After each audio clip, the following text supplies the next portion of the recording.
Mm-hmm. Well, Jack, thanks so much for speaking tonight. What a great session for our Boston group. Not many people can talk about their resume saying they were CIO of KGB in their careers. So I think I may be the only one. you might be the only one, and maybe in Russia you could have something like that. Oh, of course, yeah, but not in this country. Not in this country.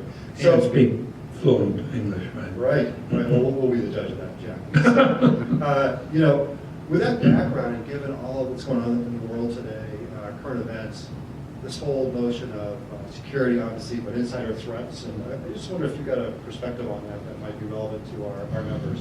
Now, let me tell you something, that there's a misconception out there in the public that in the day and age of the internet and electronics, the human factor is not important.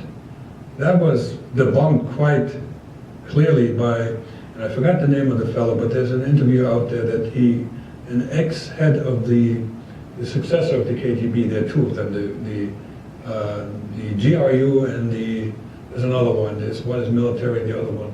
Anyway, one of those fellows who retired gave an interview, a rare interview, and he stated quite clearly, human intelligence is still number one. Particularly when it comes to political intelligence, we want to get into the heads of the people who are making decisions. But even in the corporate setting, I mean, if you get into the head of the CEO who sets direction, and sometimes, you know, we're talking about, you know, which companies you want to acquire and that kind of stuff, that's not out there. You can't hack it. It's not there. It's in somebody's head. That's where things start, and that's why, you know, being on the inside and having contact with decision makers is still very important. Interesting. So, Jack, your book is coming out here in a few weeks.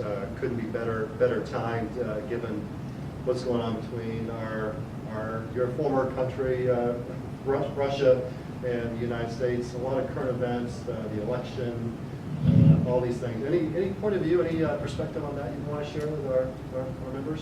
Well, I'm not following every single detail because this whole situation has been highly politicized, and you don't always know who to believe and what you can't believe.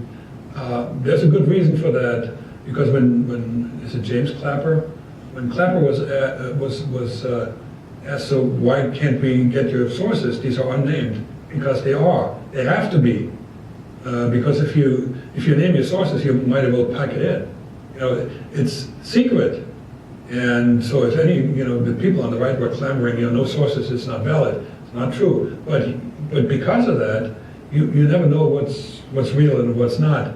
So I'm not following every detail because I think there's way too much noise about it. But what I do know is that I am absolutely 100% convinced that the Russians have been hacking as much as they can. And when Clapper talked about, it isn't just the hacking, it's a whole lot of things to try to destabilize, particularly our democracy, that's absolutely true. You know, this is the same set of characters that they were like, they're the heirs of the KGB. Does the leopard change the spots? I'll give you some examples of the past where the KGB was, when we were talking about fake news, that used to be called disinformation, seeded some things into the public that a lot of people started to believe. The first one was that the atomic spies who were executed, the Rosenbergs, were innocent. That was known to be the truth for a long time in many places, in many countries, and even to some degree in the American population, number one. Number two, that that the AIDS virus was developed in a CIA laboratory. You know, there were lots of people who believed it, but the biggest one that has legs up to today is that J. Edgar Hoover was a closet crossdresser. Not true. And the reason, one of them I know is not true, the atomic spies, because I worked with people who worked with the Rosenbergs, and they told me, yes, we stole this stuff. You know, I showed the picture of these two, the Cohens. The other one is Mitrokhin, is the guy who smuggled the stuff out of the KGB archives. Clearly delineates how these old stories were planted. Now it's so much easier, so of course they're doing it. They're not our friends. They never were, They were at one point, maybe 10 years ago, after the Soviet Union came down, there was a bit of a thawing, but, we're not on the same side of the tennis court. We're not playing doubles, we're playing singles, and it's us against them. Oh, that was good.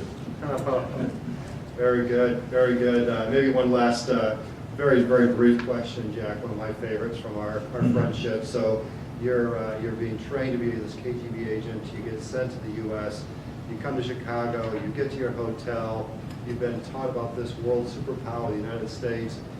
You put the TV on, and this big superpower, what was on the TV when you put it on the first time?